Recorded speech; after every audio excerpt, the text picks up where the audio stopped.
y damos ya la bienvenida a el Foro Frente Cívico Somos Mayoría, y es que, bueno, tenemos el honor, nos sentimos muy honrados, pues en 6 meses de volver a hablar con el Frente Cívico Somos Mayoría. Hoy, bueno, tenemos con nosotros a Julio Anguita.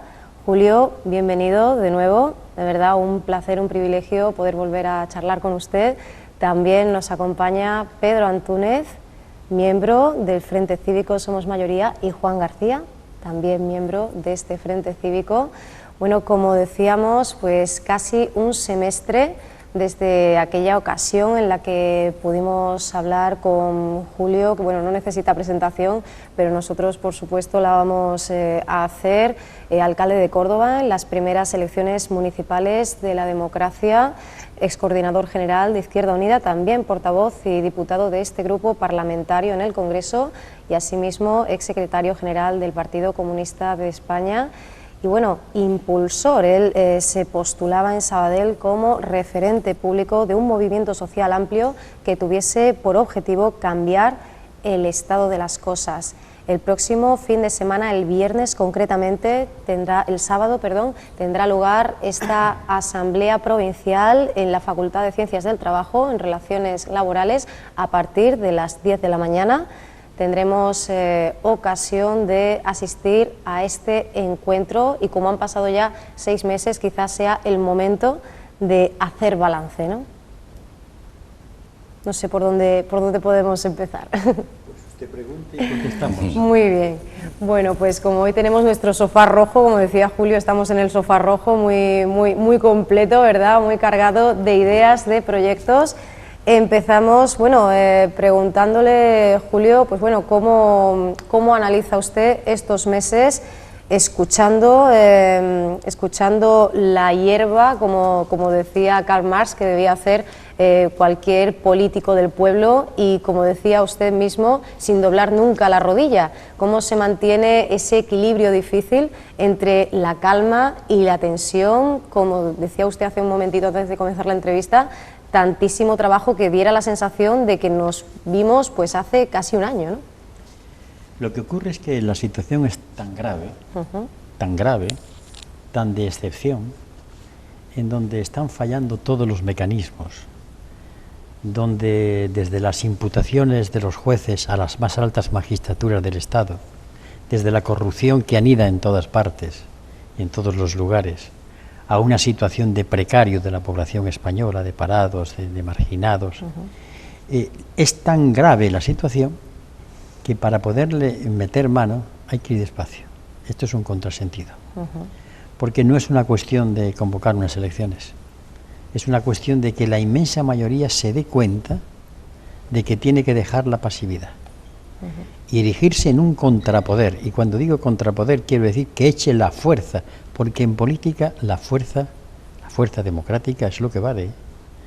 Los bancos tienen la fuerza económica, los poderes económicos tienen la fuerza social, y frente a esos poderes hay que poner otra fuerza que los venza.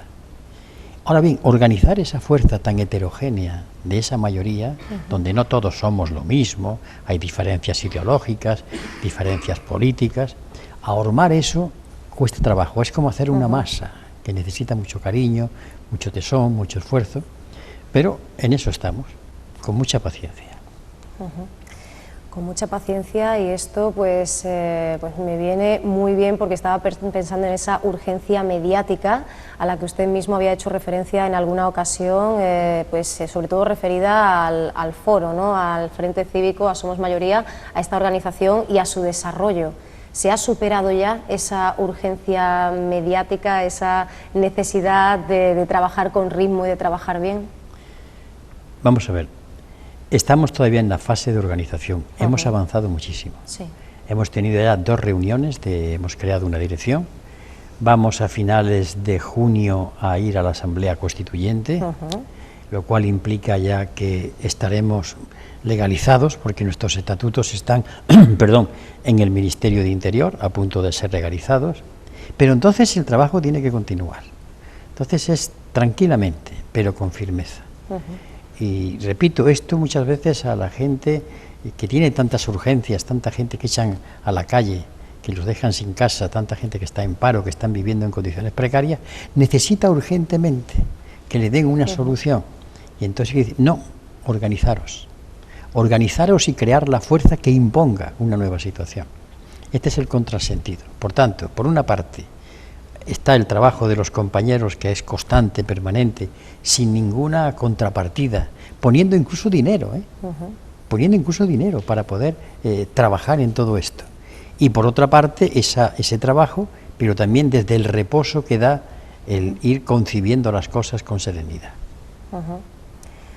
Pues aquí la verdad es que podríamos emplear ese lema, ¿no?, del 15M, vamos despacio porque vamos muy lejos, ¿no?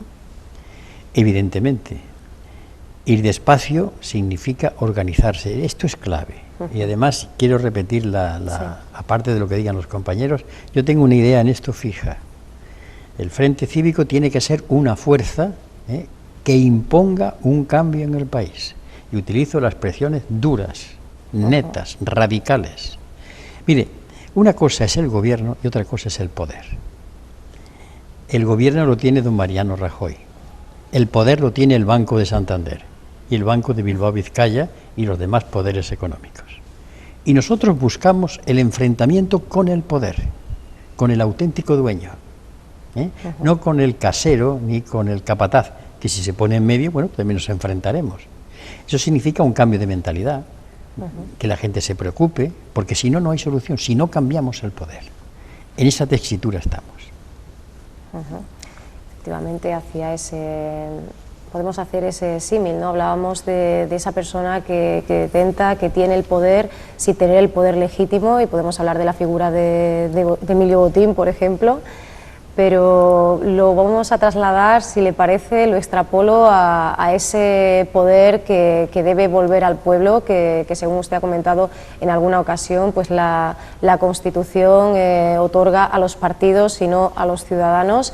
Se puede disponer de ese poder, se puede alcanzar ese poder sin esa representación electoral. Este es el debate que tenemos siempre, esta es la cuestión sempiterna, y aprovecho para preguntarle por opciones o por propuestas como Izquierda Abierta. ¿Le parece una estrategia, una táctica estimulante, o le parece, digamos, un truco demasiado evidente, o más de lo mismo?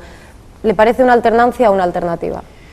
Mire, en los momentos de crisis aparecen multitud de grupos que demuestran la inquietud de la gente en todo lo que está ocurriendo y buscan maneras de organizarse con distintas visiones. Hay quien plantea ser alternancia, hay quien plantea ser alternativa. Pero nosotros partimos de un análisis que es muy sencillo, y lo dije antes. Estamos en un momento de excepción, no estamos en una situación normal. Fíjese, desde las imputaciones a las más altas magistraturas del Estado, a la corrupción asentada en todas partes en nuestro país, a una crisis económica que no tiene salida el año que viene, lo diga quien lo diga, digo por el presidente de gobierno, donde realmente no hay salida así, porque el problema está en el proceso de construcción europea, tal y como se ha hecho. Es un auténtico fracaso, donde los países del sur de Europa van a perder. Hemos perdido independencia, hemos perdido dignidad, hemos perdido moneda, lo estamos perdiendo todo. Hemos perdido agricultura, tejido productivo, tejido industrial. Hemos vendido al país por 4 migajas. Pues bien, ante esta situación de emergencia hay que construir un poder. Y ese poder es el poder de la inmensa mayoría, la cual está dividida, unos son más de izquierda, otros más de derechas. Bueno, pues hay que buscar el nexo común en torno a problemas muy concretos. Por eso nosotros tenemos una visión distinta. No entramos en quiénes son los que se organicen. Ojalá podemos contar con gente. A todas estas organizaciones le decimos, ¿por qué no hacemos un programa común? No perder vosotros vuestra independencia, pero que la gente vea que nos preocupamos por las cosas concretas. Tu salario mínimo, tu pensión mínima, el tema de los impuestos, cuánto valen los precios que llegan al mercado y que la gente, cuánto cobras por el paro, cuánta gente trabaja en tu familia, que ya trabaja muy poco, cuál es la juventud, qué futuro tiene la juventud española. Con esto estamos dispuestos a dialogar con todo el mundo. Yo cada vez huyo más de los debates teóricos y abstractos. Quiero hablar de cosas concretas, de lo que le afecta a la gente. Muy bien, hablando de cosas concretas, de lo que afecta a la gente, si le parece podemos aludir ya a ese decálogo, ese conjunto de 10 principios elementales, 10 propuestas que estaban ahí como punto de partida. Eso se ha reiterado muchísimo en las diferentes entrevistas que hemos escuchado al Frente Cívico y en concreto a Julio Anguita. Hemos hablado de que era pues el material de inicio a partir del cual pues ir limando las lógicas contradicciones en un proceso que además se quiere que cuente con la participación no solo de las personas que forman parte del Frente Cívico, sino incluso de personas ajenas a la organización. Yo quería comentar que en estos 9 meses que llevamos de camino andado, el Frente Cívico ha tenido un parto lento pero fructífero. Prácticamente el Frente Cívico ya está implantado y además constituido en todas las provincias andaluzas, en todas las provincias del Estado español prácticamente, y lógicamente estamos en el proceso en el cual ahora mismo caminamos, es un proceso transitorio que caminamos hacia la Asamblea Constituyente que se celebrará a finales de junio de este año.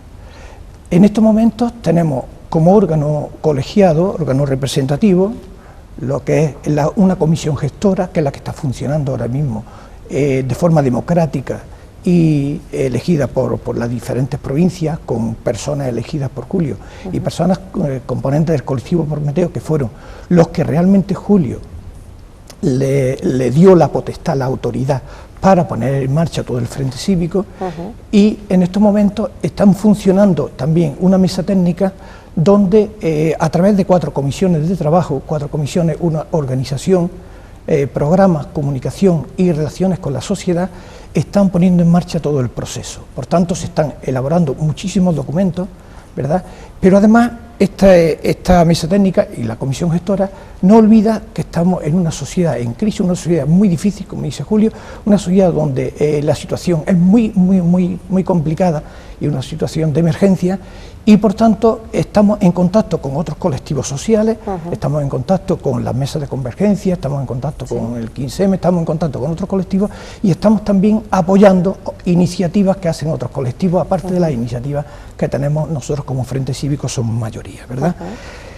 Yo quería decir sobre el decálogo que se planteó en la primera propuesta de Julio, ¿verdad? Es un documento base de trabajo que están trabajando todas las asambleas de todo el Estado, desarrollando ese programa que es fundamental para desarrollar el Frente Cívico, pero además después, desde las 2 comisiones gestoras que se han celebrado, el 24 de noviembre en Córdoba y el día 9 de febrero en Madrid, se han añadido otros puntos más, hasta 6 puntos, son 16 puntos de programa los que se van a desarrollar y los que se están desarrollando a nivel de todo el Estado. Muy bien, nos hemos puesto un poquito al día de cómo va avanzando este trabajo. Decía Oscar Wilde, y además esto lo recuperaba Monedero hace unos meses en una charla, que lo malo del socialismo es que te quita muchas tardes libres, ¿no? No sé. Así que interpretamos que estos meses han sido de intensísimo esfuerzo, de muchísimo trabajo y bueno, de esa esencia, ¿no? De ese trabajo interconectado, ¿no? Con otros colectivos, otras asociaciones, incluso otros particulares, ¿no? Que han querido participar de esta construcción, de este Somos Mayoría, ¿no? Pedro. Sí, yo quisiera basar mi intervención, por lo menos la primera, un poquito a nivel local.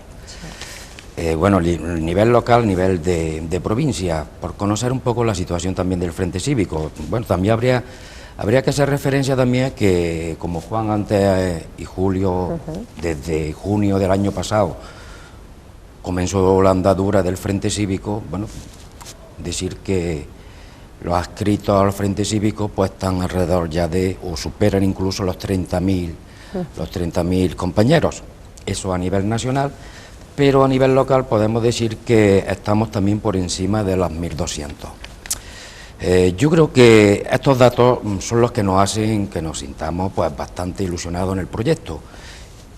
Además de la ilusión que sentimos por el proyecto, porque en principio creemos en él, yo creo que es lo fundamental para que esto avance, creer a ver juntillas, ¿no? Porque Claro, si no, no podemos ir a claro. ningún sitio.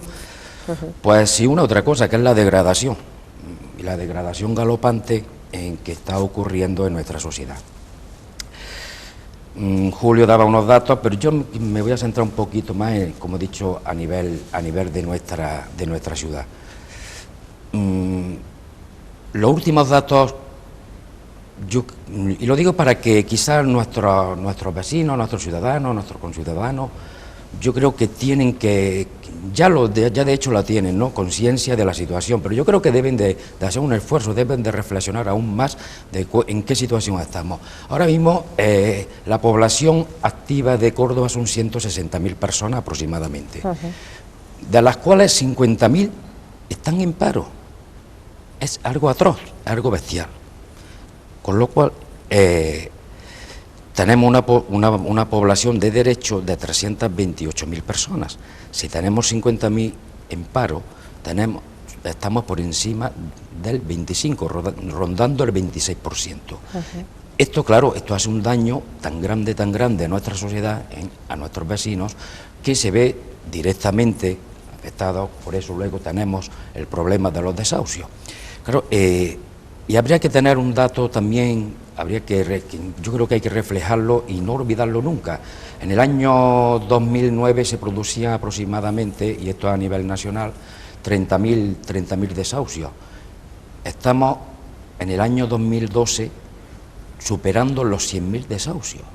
Es un auténtico desastre lo que está ocurriendo en nuestra sociedad. Por lo tanto, yo lo que sí hago con esto es un llamamiento, y lo digo claramente. Antes Julio quizás ha sido, Julio no hace falta, él siempre es bastante duro, lo tiene bastante muy claro, y más en esta situación que estamos viviendo.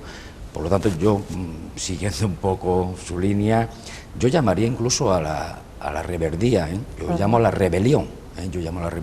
Ahora se utiliza mucho el término escrache. Bueno, el escrache, pero bueno, quizás yo prefiero incluso más utilizar el término rebelión. El rebelión, bien entendido, literalmente lo que quiere decir, ¿no?, en sus términos justos. Por lo tanto, de momento ahí lo dejo. Espero que este colectivo, este movimiento siga creciendo, que yo creo que sí. El sábado, como antes bien manifestaba, espero que tengamos, bueno, una asamblea fructífera, que a nivel provincial nos permita funcionar perfectamente y que nos lleve a finales de junio, a principios de verano, a esa que esperemos sea una gran asamblea constituyente de este frente cívico o colectivo. Bueno, también Julio en algún momento lo ha definido como un llamamiento a lo Gandhi. A lo mejor así da un poquito de impresiona menos, y es que estamos en un momento en el que desde el Frente Cívico, bueno, desde siempre, se ha manifestado, se ha propugnado ese dejarnos de medias tintas y llamar las cosas por su nombre, ¿no?, y abandonar esa ambigüedad. Sin embargo, movernos en los extremos sigue quizá creando cierto temor, ¿no?, cierto resquemor entre la ciudadanía. Vamos a ver, yo creo que hay que combatir una actitud hipócrita de nuestra sociedad, que se escandaliza de cosas que no tenía por qué escandalizarse y no se escandaliza de otras. Yo recuerdo que hace unos meses, cuando los carritos, la gente se escandalizó, hasta el gobierno, porque se habían sacado unos carritos, y no se escandalizan cuando hay españoles que van a comer las sobras de los supermercados.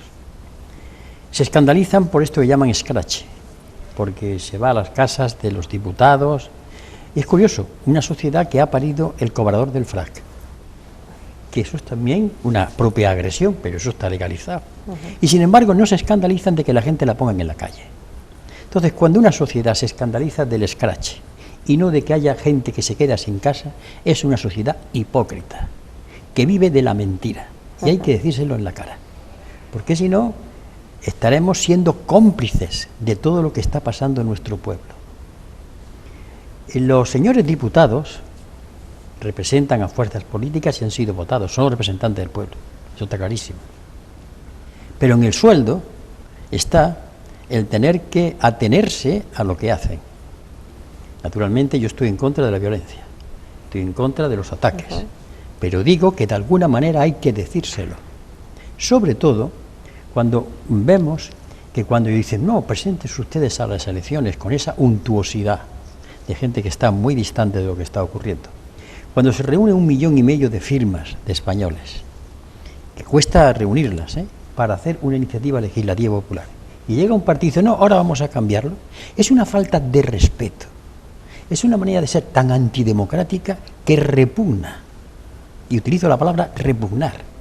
Ante eso, ¿qué hacemos? ¿Poner una vela a San Rafael? ¿A cualquier santo? La gente, por tanto, manifiesta su cabreo, que esa es la palabra, y se manifiesta como son. Porque lo que está pasando la gente es que es increíble. No le pidamos encima que tengan buenas maneras. Cuando los otros tienen buenas maneras, pero unos hechos casi delictivos. Precisamente si hablamos de la gente, de la población, pues a mí me surge siempre esa duda, ¿no? Siempre esa reflexión de si cuando aprieta el hambre, cuando aprieta la necesidad, y decimos hambre porque realmente está siendo así, pues esta coyuntura tan extrema, tan límite, si por un lado se puede decir que estimula esta necesidad de rebeldía o de rebelión, o si por otro quizá limita nuestro horizonte, nuestra perspectiva, y hace que nos preocupemos más, pues, de esa inmediatez, ¿no? Lo dije hace meses. Están poniendo las bases de una revuelta popular. No se le echen la culpa a la gente, que la gente pierda los frenos, porque la gente tiene que comer y tiene que tener una casa. Es un derecho humano, lo dice la Constitución, y los derechos humanos están por encima de todos los gobiernos y de todas las éticas posibles. Y lo que estoy diciendo no lo digo desde una filiación política, me dirijo incluso a muchos telespectadores que sean católicos. Cojan ustedes a los santos padres de la Iglesia y les dirán a ustedes que cuando la gente no tiene que comer, la gente legítimamente tiene que robar. Cuando se llega a una situación así, no valen paños calientes. Estamos en una situación de excepción. Y esto se entiende, o estamos creando las condiciones de una revuelta, Las condiciones de la revuelta las están creando el gobierno y los poderes económicos. ¿Se puede consentir que una gente viva con el dinero cuando no tienen en un hogar, todos están parados? ¿Qué esperan que haga la gente? ¿Que se muera pasivamente? Por tanto, toda revuelta que pueda surgir, todo conato de subversión, toda disidencia, a veces rompiendo pautas y normas, la responsabilidad está en quien lo hace. Ellos han puesto en marcha esto. Y se puede aspirar a ese cambio integral, porque cuando le escuchamos y le leemos, y además también leemos ese material que nos proporciona el Frente Cívico Somos Mayoría, todas esas participaciones, se ha planteado en algunas ocasiones por su parte, Julio, que más allá de la movilización popular es necesario, para que se produzca ese cambio, un cambio integral de la persona a nivel individual. ¿Podemos aspirar a eso? Es que es simultáneo. Mire, si mañana cambiamos las relaciones económicas en el país, pero continuamos todos con una cultura consumista, de derroche, de tener un concepto de calidad de vida basado en tener muchas cosas y no en unas relaciones humanas mucho más abiertas, más solidarias, la revolución económica termina por ser un fracaso. La revolución es un cambio total, no solamente de las relaciones económicas, de las relaciones sociales, sino es un cambio también de la persona. Por eso la revolución es un concepto integral. La experiencia histórica nos enseña que cuando se han cambiado las relaciones económicas, pero no han cambiado las motivaciones morales, la revolución termina por fracasar. O sea, que revolución es eso, cambio de la situación y cambio de la persona. Sin valores alternativos no hay cambio. Todo vuelve después al origen. Por eso hemos comentado antes, el programa será una pieza clave de ese proceso constituyente. También hemos visto cuidada, diseñada esa estructura, y es que estoy haciendo referencia a algunos de los puntos que se han reprochado, ¿no? Como se ha por lo menos apuntado su carencia en otros movimientos como el 15M o como otras organizaciones en las cuales pues se decía que bueno, que no existía el liderazgo, que faltaba quizá ese programa, esa propuesta. En este caso vemos que no es así, pero sí seguimos con el debate de fondo del liderazgo, o el dirigente, ¿no?, como prefiere llamarlo usted. ¿Cuándo se cierra, podríamos preguntar, el ciclo de ese referente, que es usted? De hecho está cerrado. Ya está porque, cerrado. verá usted, yo no apenas intervengo, voy a intervenir en la asamblea del sábado, ¿no? Sí. Pero voy a intervenir casi al año después que se lanzó la idea, ¿no? No estoy en la mesa técnica, asisto a las reuniones imprescindibles, no escribo porque ya escribí suficiente, entonces estoy asumiendo el papel de referente, que no significa, fíjese, de dirigente, en absoluto. Claro, por supuesto. Y bueno, pues creo que se está cumpliendo.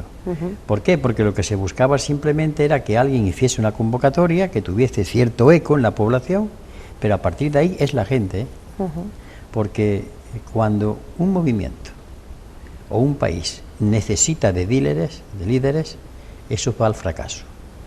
Cuando una población necesita de alguien que los mande, que entrega su propia voluntad, se enajena en ella, es una vocación de esclavos. Una cosa es el dirigente, que es el que en un momento es el que mejor interpreta, diríamos, el drama colectivo, pero con ellos. Y otra cosa es el líder, El líder es un producto de fabricación, de mercadotecnia.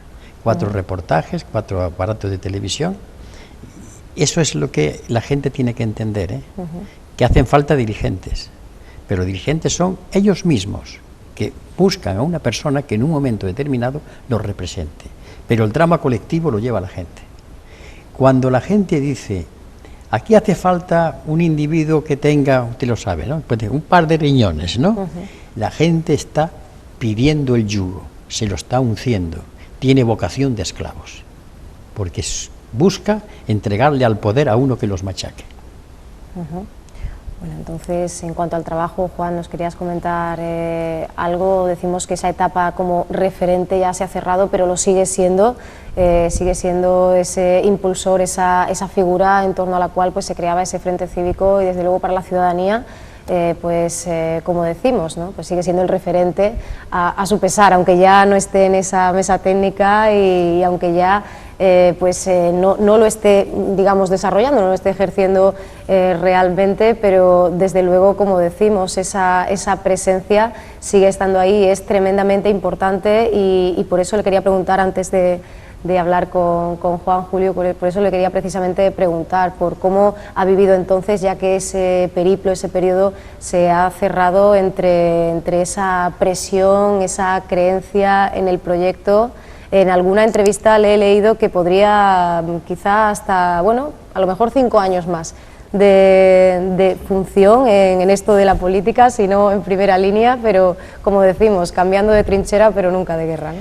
Bueno, vamos a ver, yo voy a estar peleando hasta que me muera, y creo que incluso después.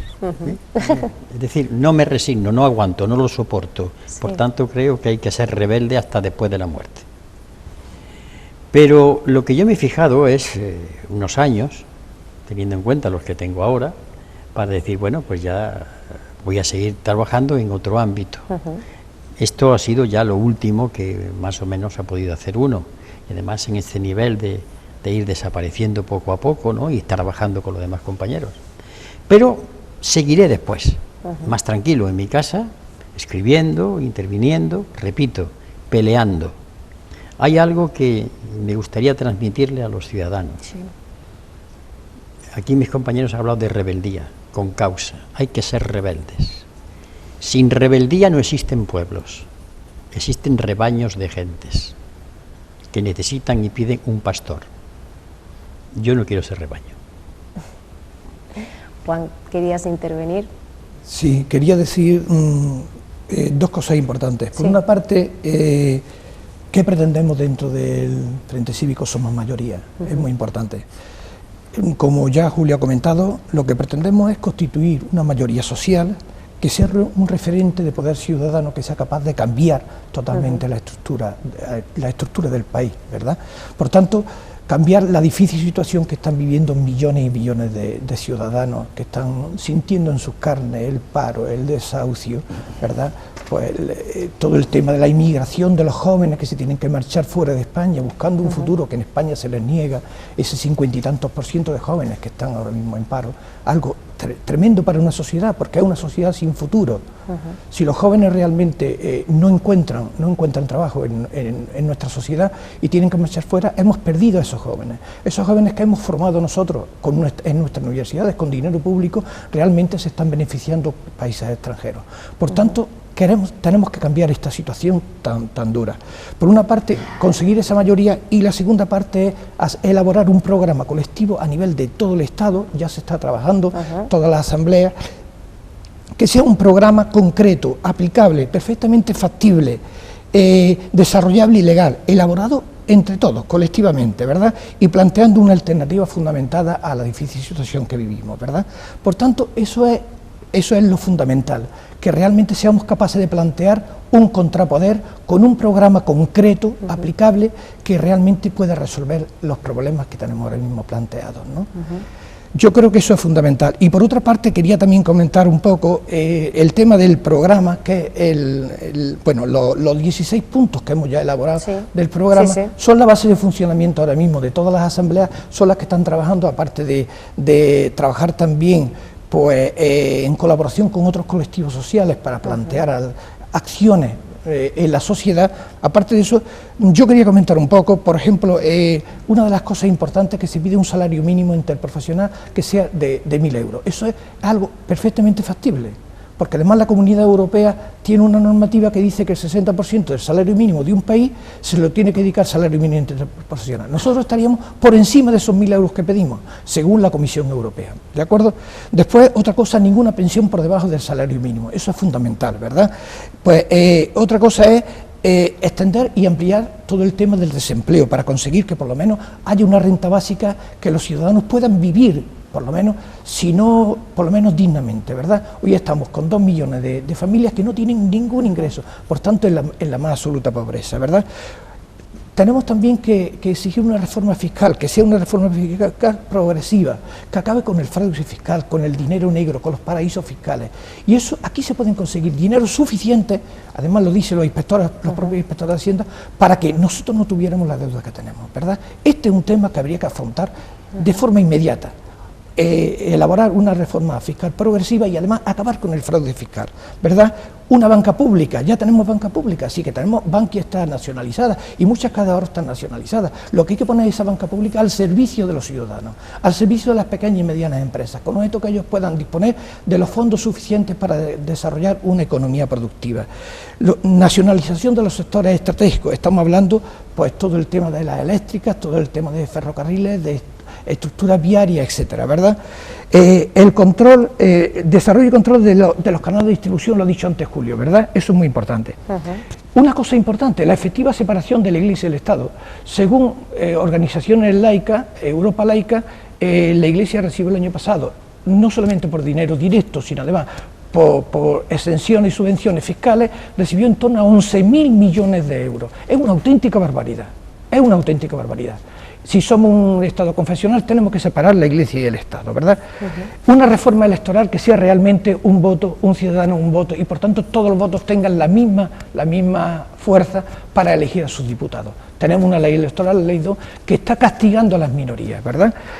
El tema de los desahucios a la vivienda es un tema fundamental, un tema que hay que atacar de pronto, hay que atacar ya y conseguir que el gobierno dé su brazo a torcer y acepte la dación de pago, que no es una cosa que prácticamente no existe nada más que en España, ¿verdad?, en toda Europa.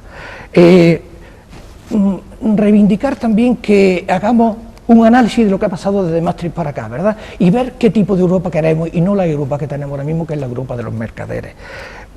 La participación ciudadana en todas las administraciones, ¿verdad?, pero participación real en todas las administraciones, desde la provincia, desde el municipio, hasta la autonómica y hasta la estatal. La lucha contra la deuda y la corrupción, ¿verdad?, importantísimo, ¿verdad? Defensa de los sectores de sanidad, de educación, de dependencia y tal cual, sectores públicos, que la están atacando y la quieren privatizar. Y por último, una cosa importante, que sería el último punto, que sería límites ecológicos a nuestro sistema de vida, crisis energética y ecología, proceso de transformación personal y colectivo. Por tanto, esto sería la base del programa que queremos elaborar. Ahí quedarían esos puntos extractados. Gracias, Juan, porque así nos hacemos una idea del trabajo, ¿no?, que se está llevando a cabo. Todo ello pues nos permite saltar a otra de las reflexiones que han sido constantes, ¿no?, en el trabajo, en las declaraciones, no solo de Julio Anguita, sino de todo el Frente Cívico, y es esa relación con la Constitución. Por un lado decimos no hay solución sin acabar con la Constitución, pero por otro decimos que cumplirla ya per se sería pues el parte, ¿no?, de ese proceso revolucionario, ¿no? Mire usted sabe lo que es una arruilla. Te pregunta usted a cualquier mujer del pueblo. La arruilla es un trapo sucio, sí, que sirve para todo en la cocina. Sí. Está empercochada, empercodida, que es una palabra que se utiliza. La Constitución es un papel mojado. Los primeros que se la han cargado han sido los poderes económicos. Usted coge la Constitución y empieza a leer artículos y le entrará una risa sarcástica. Para empezar, tiene contradicciones. Dices, todos los españoles somos iguales ante la ley, pero hay un español que por lo visto no, que es inviolable. Primera contradicción. Artículo 31, los impuestos deben ser progresivos, son regresivos. Toda la riqueza del país, es decir, la Constitución ha sido violada por los poderes económicos. Así que con ella no vamos a ningún sitio. Pero verá usted, si no cambiamos los poderes, mañana pudiera haber aquí una Constitución republicana y seguiríamos lo mismo. Porque el problema no es la ley escrita, sino de las fuerzas que hacen posible que esa ley se cumpla. Los juristas saben distinguir entre dos conceptos. La Constitución formal. Por ejemplo, la Constitución española, sus aspectos formales son 169 artículos. Pero después está la Constitución material, que es el conjunto de fuerzas y poderes que hacen posible que se cumpla o no se cumpla. Pues bien, el Frente Cívico pretende ser la Constitución material, la fuerza que obliga a que las leyes se cumplan. Creo que la cosa está clara ya. Efectivamente, queda bastante clara. Esto pues nos permite hablar de las propuestas de izquierda, de los partidos de izquierda. En alguna ocasión hemos podido pues, leer en una entrevista suya concretamente que en nombre del comunismo los partidos comunistas tienen que cambiar algo, y además esto es algo que ya dijo dentro de los propios comités, dentro de los propios congresos, o sea que no es algo que haya dicho a posteriori ya en el contexto del Frente Cívico. Le pregunto si no nos estaremos manejando en esa especie de no lugar, en esa especie de centro, y que hemos aprendido a llamar izquierda lo que en realidad no lo es. Vamos a ver, está un tema del comunismo. Yo soy comunista, pertenezco al Partido Comunista, pero el Frente Cívico no podemos ubicarlo. No, por supuestísimo, claro. El Frente Cívico es un intento de unir a la mayoría, sean comunistas o no lo sean, y que tengan muchas opciones. Es un llamamiento de urgencia. Es un toque como en el ejército de generala, llamar a nuestro pueblo porque hay que salir de esta situación, y ahí cabe mucha gente. El otro problema, por tanto, de los comunistas, efectivamente, yo he defendido que los partidos comunistas tienen que cambiar muchas cosas. Eso es un debate que hemos tenido, lo sigo defendiendo, y que algún día que haya un debate sobre lo que es la izquierda, pues no tengo inconveniente en hablar de esa cuestión. Sí, bueno, yo le pregunto por el papel de la izquierda, que creo que es especialmente importante, aunque Frente Cívico, como decíamos, acoja, ¿no?, a todas las sensibilidades, se quede con esa sensibilidad esencial, ¿no?, de la que hemos hablado antes.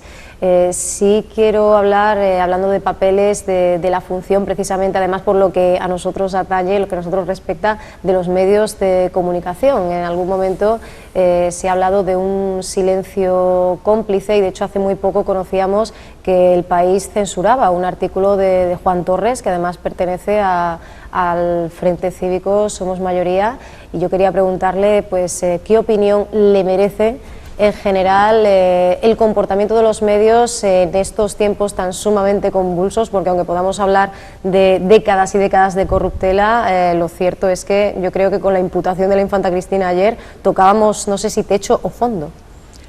Bueno, vamos a ver, los medios de comunicación, para poder hablar de ellos, como de todo, hay que hablar de qué viven. Porque si no hablamos de qué viven, no entenderemos nunca nada.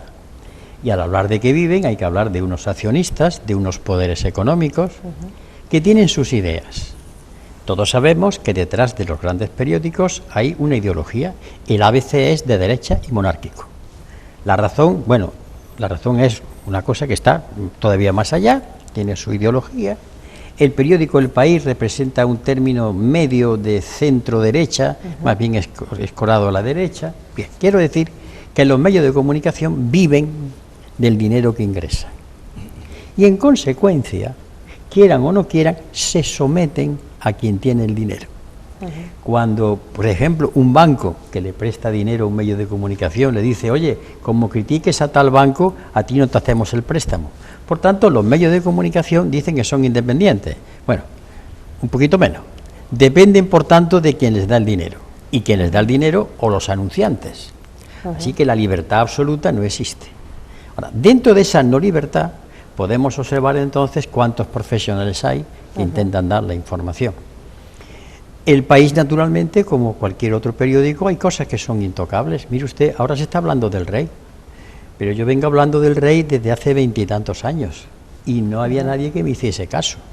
Y se conocían las trapisondas de la Casa Real, dicho por el periodista Javier Ortiz, y conocíamos cómo el rey había hecho su fortuna, y conocíamos cuál fue su auténtico papel el 23 de febrero, que fue el impulsor. Ahora ya parece que es normal decirlo, pero hubo un momento en que en los medios de comunicación el tema de la Casa Real era tabú, no se tocaba. Y claro, y han pasado cosas muy gordas, y ahora empiezan a salir, y empiezan a salir de tal manera que cuando se está planteando ahora mismo el tema de la abdicación del rey, que por cierto la primera vez que se habló de la abdicación del rey fue en el año 93, que dijeron la conjura republicana, allí no había republicanos, la cosa había salido de la Casa Real. ¿Por qué? Porque Javier de la Rosa, Mario Conde, Manolo Prado y Colón de Carvajal habían estado en la cárcel y podían hablar de muchas cosas. Entonces dijeron, ¿cómo salvamos a la monarquía? Pues quitamos al rey de en medio y su heredero le da una nueva pátina. Pues ahora mismo, el problema que tiene la Casa Real y los que están hablando de la abdicación del rey es que cuando el rey deja de ser rey, pierde la inviolabilidad.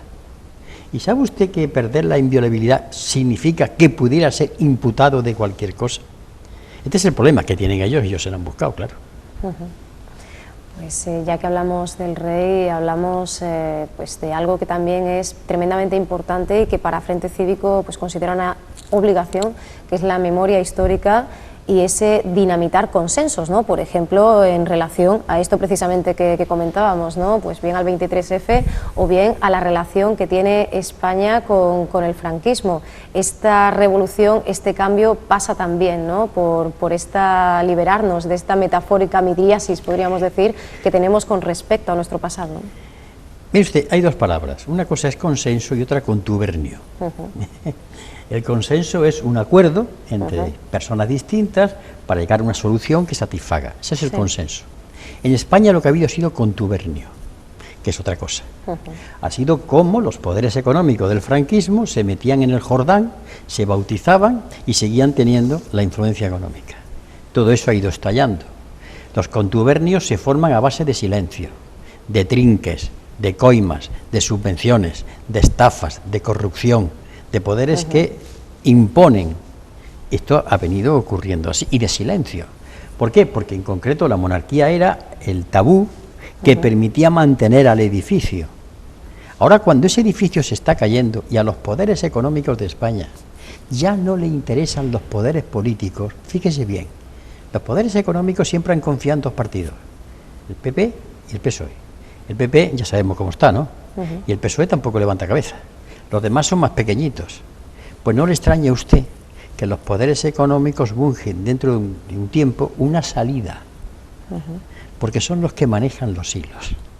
Por eso cuando el Frente Cívico planta, dice, yo quiero plantarle cara al poder, no al gobierno. Es decir, queremos ir al origen del problema.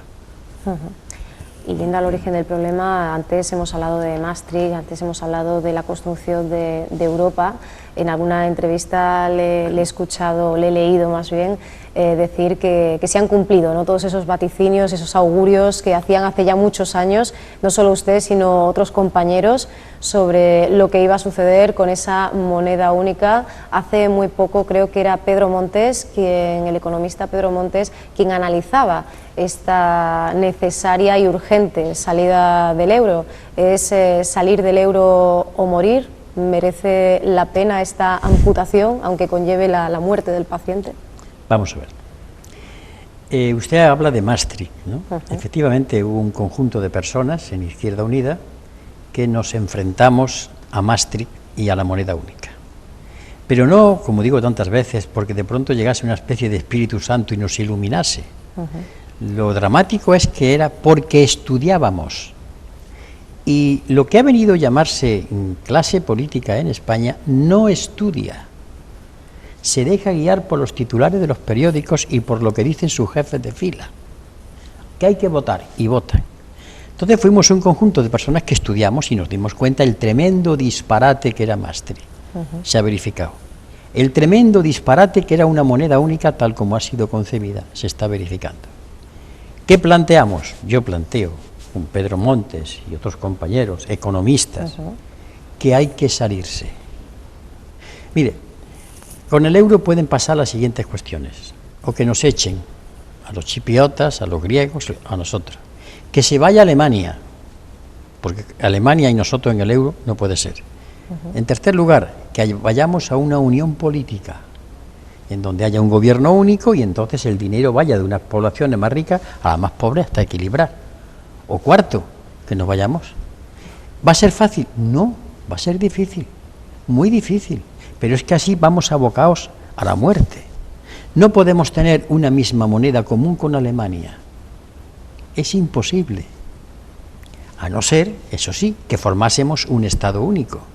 Pero como siguen existiendo los Estados nacionales que buscan ganar dinero en sus exportaciones con respecto a los demás, le decimos a Alemania, oye, exporta menos. ¿Van a decir que sí? Recuperar la soberanía económica, en estos momentos monetaria, perdón, es difícil. Pero aquí estamos, como yo he puesto muchas veces, entre el enfermo que se está muriendo y vamos a la mesa de operaciones. Yo no he diseñado este escenario, yo lo he combatido durante muchos años, recibiendo ataques. Pero la situación, ustedes la han traído, está así. Que el euro va a terminar así, es cuestión de menos de un año. No se puede sostener que Alemania, Holanda, Bélgica y los países, diríamos, desarrollados, tengan la misma moneda que los países del sur, del Mediterráneo. Imposible. Y si no, al tiempo. Y bueno, hablábamos de esa... Este es uno de los temas, ¿verdad?, sobre el que más hemos podido reflexionar, gracias a Frente Cívico. Y hablábamos también, bueno, ya lo hacía usted en esa conferencia de Coín en 2011, de la necesidad de la paralización total, ¿no? Una pregunta. Sí. ¿Usted conoce la conferencia de Coín? Sí. Caray. Me ha dejado usted planchado. Sí, de verdad es un placer escucharle y aprender y leer, y como decíamos, toda esta comunidad cada vez más grande que es el Frente Cívico, y como decíamos, en ese momento pues se apelaba a Islandia, ese ejemplo que había sido Islandia de movilización. En muchas ocasiones se ha cuestionado hasta qué punto es efectivo y hasta qué punto efectista la huelga general, y se ha planteado pues lo factible a largo plazo de ese voto en blanco, ese escaño en blanco, esos partidos troyanos incluso, y podemos ir más lejos, podemos hablar de una huelga indefinida. ¿Es necesaria la paralización absoluta para que el pueblo tome realmente el poder? Sí, pero antes hay que tener fuerza. Por eso sigo insistiendo. Ahora mismo, cuando la gente se lanza desesperada y corta una calle o hace un incendio de neumáticos, yo entiendo que están desesperados, pero de verdad, el poder pasa.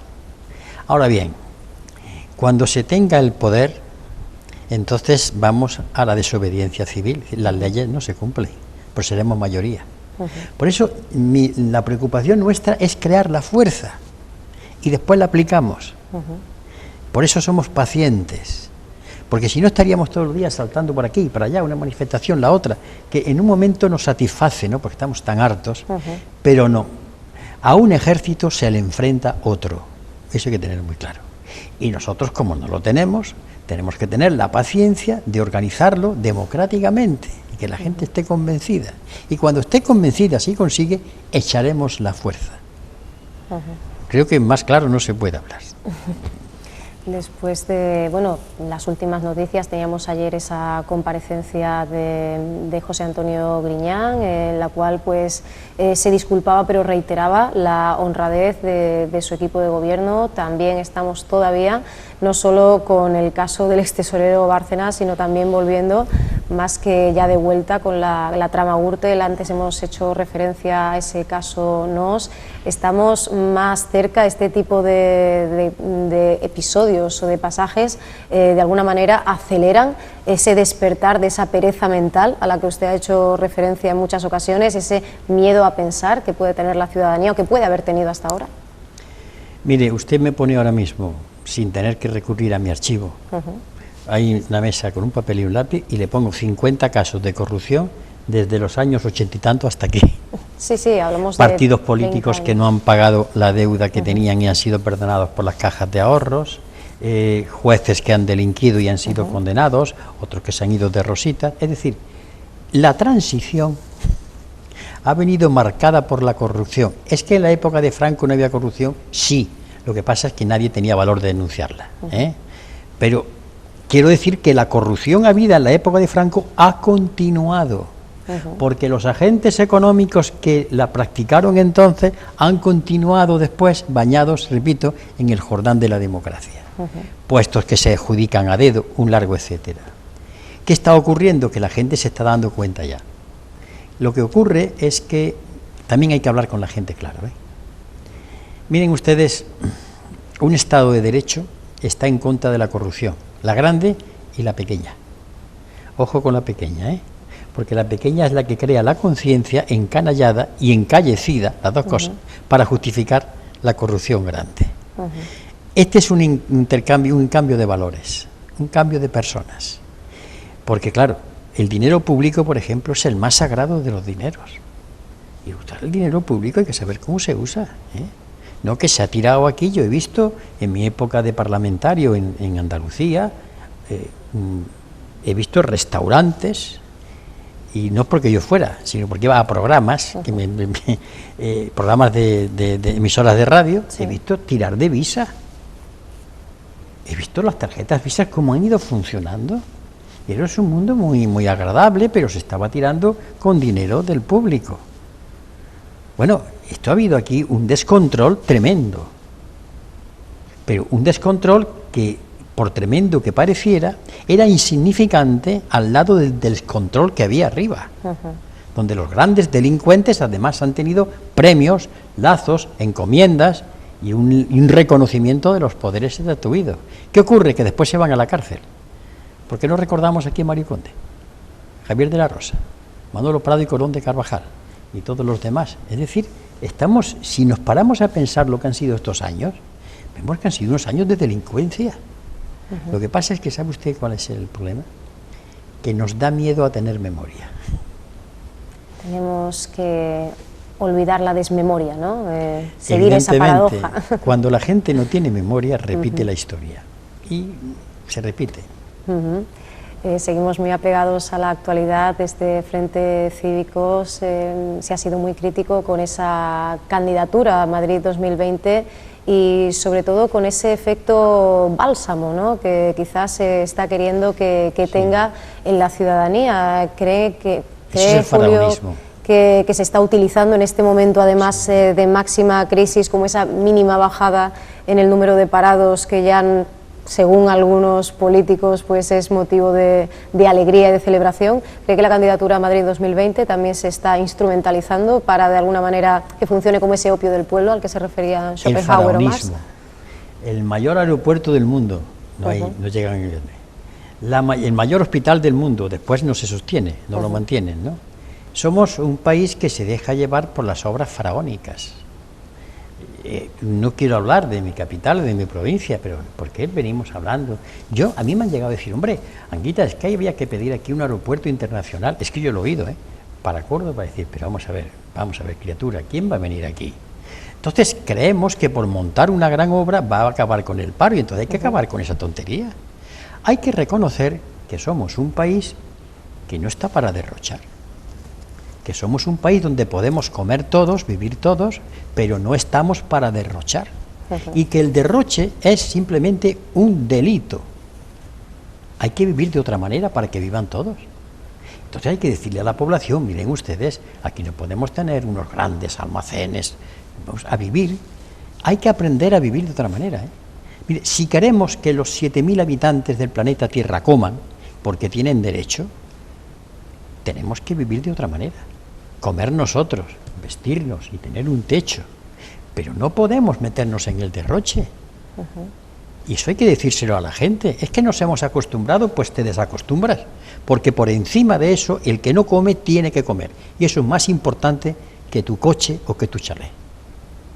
Esto es así, porque es simplemente por justicia conmutativa, o mejor, justicia distributiva.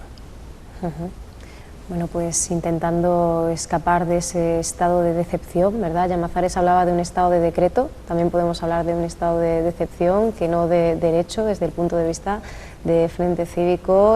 Bueno, reiteramos esa convocatoria, esa asamblea provincial para el próximo día 6, el próximo sábado, decíamos, a partir de las 10 de la mañana en la Facultad de Ciencias del Trabajo. Hemos hecho alusión también a la importancia que tiene el mes de junio, ¿no? Ya tenemos ahí esa culminación de ese proceso constituyente. ¿Qué expectativas tenemos de cara a estos meses que median entre este encuentro, este fin de semana, y estos, pues bueno, apenas escasos 2-3 meses que nos restan? El compañero Bueno, en principio las expectativas que tenemos son bastante gratificantes, vamos, y además son ilusionantes, pero no por nada, simplemente por la receptividad que estamos teniendo. Es decir, el colectivo tiene una receptividad muy amplia, muy grande entre los ciudadanos, y esperemos que esto siga siendo así. Y bueno, desde luego la vida del blog es impresionante. Es que ¿Cómo? Te interrumpo, Pedro, para decir que la vida en el blog, en internet, es realmente y aprovecho asombra. Precisamente para hablar de tú hablas del blog, pero yo hablo de la página web. También, la página web que ya está en funcionamiento. También ha costado su trabajo. Juan es también compañero precisamente en comunicación, de donde se ha estado elaborando se está elaborando esta página, que como todo lo del colectivo, pues por supuesto cuesta trabajo y va despacio, pero bueno, ya está en funcionamiento, y yo pues hago una llamada también para nuestros compañeros ciudadanos para que se acerquen a la página, donde nos pueden conocer un poquito más, mucho más de cerca, y están todos los documentos, está toda la información, y por lo tanto, bueno, se están incorporando todos los documentos que se van a llevar precisamente a esa Asamblea Constituyente, que será a finales de junio, principios de julio. Y bueno, antes de todo eso, bueno, yo me centraría un poquito más en la próxima del sábado, en la que tenemos aquí a nivel de Córdoba. Y espero que es una asamblea abierta, y yo creo que también que se sepa, es decir, que la gente tiene que saber que es una asamblea abierta y cualquier persona incluso puede asistir. Este colectivo, precisamente, una de sus signos de identidad es esta. Si nosotros lo único que tenemos que hacer es sumar. Si es Julio, no podemos, aquí no hay diferenciaciones de ningún tipo, solamente hay unos objetivos y unos principios muy claros, que eran 10, se han llegado a 16, y son los que tenemos que llevar adelante con la mayor cantidad de compañeros posibles. Y por eso antes, cuando estaba en conversación con Julio, se hablaba de poder, hablaba de legitimidad. Yo lo que sí lanzaría de nuevo, antes hablaba de rebelión, pues ahora hago otro símil, hago el símil del poder legal y el poder legítimo. Pues sí, tenemos un poder legal, pero nosotros, yo creo que lo que el colectivo, el Frente Cívico, tiene que conseguir acercar es a conseguir el poder legítimo, ese poder legítimo que lleve a la ciudadanía a iniciar un proceso constituyente. Puede sonar a lo mejor también un poquito fuerte, pero no nos debe de asustar. En la situación que estamos no hay otra salida, no hay otra salida. Esto es un sistema que no tiene salida ninguna, por lo tanto hay que iniciar un proceso constituyente. Y hay ya hay un número ya de colectivos, de grupos, de partidos que están en esta sintonía. Pero yo creo que, y desde aquí hago también un llamamiento y hago una llamada de atención a algunos que quizás todavía no están en el estado, pero yo creo que esta es la senda, el camino por el cual tenemos que ir. Y no nos queda otra. Lo demás son fuegos de artificio, no nos van a llevar a ningún lado. Trabajo, y solamente termino trabajo, con ¿no? dos cositas, tanto para la asamblea de aquí como para la asamblea constituyente. Una que es la de la lucha contra la deuda, una de las campañas que el Frente tiene iniciada, no está todavía totalmente desarrollada, pero bueno, es uno de los retos que nos vamos a poner, la campaña contra la deuda ilegítima. La deuda de este Estado hay que entenderla como totalmente ilegítima y tiene que pagarla el que realmente la ha realizado, la ha cometido. Y luego hay otro que es importantísimo, antes Julio hablaba 7.000 millones de habitantes y hay que acostumbrarnos a vivir de otra manera. Por lo tanto, en el punto 16 nosotros tenemos precisamente los límites ecológicos en nuestro sistema de vida. Y hay otro concepto que también lanzo, que hay que también perder un poquito el miedo a hablar de decrecimiento. Y yo, bueno, pues también lo lanzo aquí y es uno de los debates en los cuales el colectivo, el Frente Cívico, está iniciado ya. Por lo tanto, hay que vivir de otra manera. Este consumismo atroz y bestial que hasta ahora hemos vivido, esto es insostenible, con lo cual, pues, hay que ponernos las pilas y hay que, bueno, analizarlo muy seriamente, muy fríamente y que la gente, pues, vaya tomando conciencia que así es imposible. Bueno, pues para todo ello habrá espacio el próximo viernes. Nos hemos pasado ya 15 minutos del final del programa, mis compañeros me matan, por Dios. Pero bueno, Juan, creo que querías cerrar con alguna cosa. Yo quería comentar Sí. que el momento en el que estamos ahora mismo, el Frente Cívico Somos Mayoría, es un momento de mucha efervescencia. Sí. Las asambleas de todas las provincias están funcionando a tope, tienen elegido a sus coordinadores de las diferentes comisiones de diferentes áreas y desde la mesa técnica que nombró la comisión gestora se están elaborando muchísimos documentos para que realmente el proceso democrático se siga adelante. Todos estos documentos que se generan tienen un proceso de llegar a la asamblea, por tanto todo este mes de abril vamos a estar todas las asambleas de todo el Frente Cívico de todo el Estado estudiando, trabajando documentos, aportando pues, ideas que creamos que son importantes y después, una vez los documentos se hayan pasado, tendremos una reunión de la comisión gestora, que es el día 27 de abril, posiblemente, todavía no es seguro, posiblemente en Córdoba.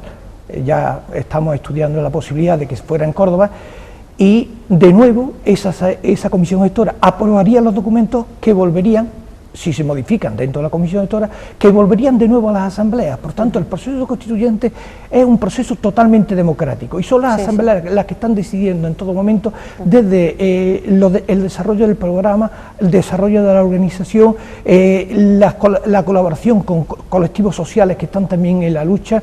Todo eso lo estamos haciendo de forma totalmente democrática. Y lo que queremos es desembocar en la Asamblea Constituyente, que será a finales de junio, 1 de julio, que realmente va a ser la que va a marcar las bases del futuro de todo el Frente Cívico Somos Mayoría. Y ahí va a ser fundamental porque va a ser el inicio realmente, sería el pistoletazo de salida para que realmente el Frente Cívico ya esté implantado en todo el Estado y queramos ya ampliarlo a todos los frentes.